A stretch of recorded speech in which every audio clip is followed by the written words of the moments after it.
फिर तो महाराज वृंदावन चले आए।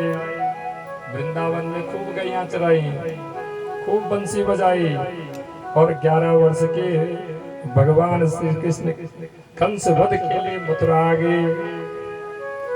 11 वर्ष में भगवान ने कंस का वध किया और 25 वर्ष के कृष्ण रणछोड़ होकर महाराज द्वारिकापुरी में आए। तो काल यवन और जरासंध ने आक्रमण किया तो महाराज द्वारिकापुरी का निर्माण किया। पूरे 100 वर्ष भगवान कृष्ण वहां रहे। महाराज 16,108 विवाह किए। प्रत्येक रानी से 10-10 संतानें उत्पन्न हुई। 16,108 रानी भगवान की। इस प्रकार से इनके पुत्रों की संख्या 1,61,80,80 संतानें भगवान की पैदा हुई। कुल मिलाकर भगवान का जो कुटुंब था उसकी संख्या 56 करोड़ हुई। इतने ज्यादा युद्धवंशी हो गए।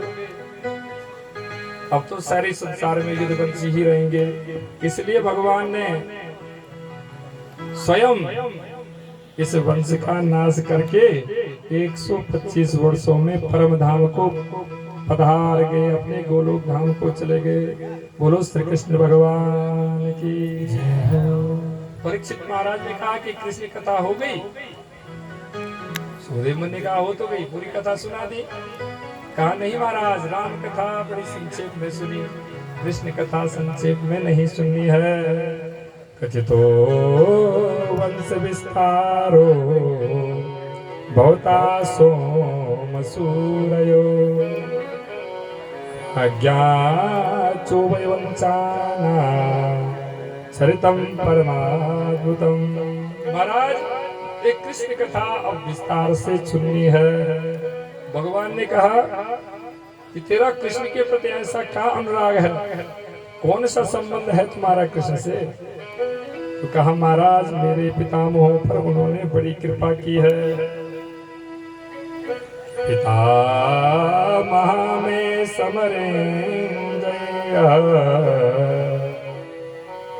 देव तथा ध्यातितरे स्तिमिंगले दुरत्ययं कौरव सैन्य सागरम कृत्वांतरं वत्सपदं स्मतत्वा। महाराज मेरे पितामहों पर ऐसी कृपा की कि वो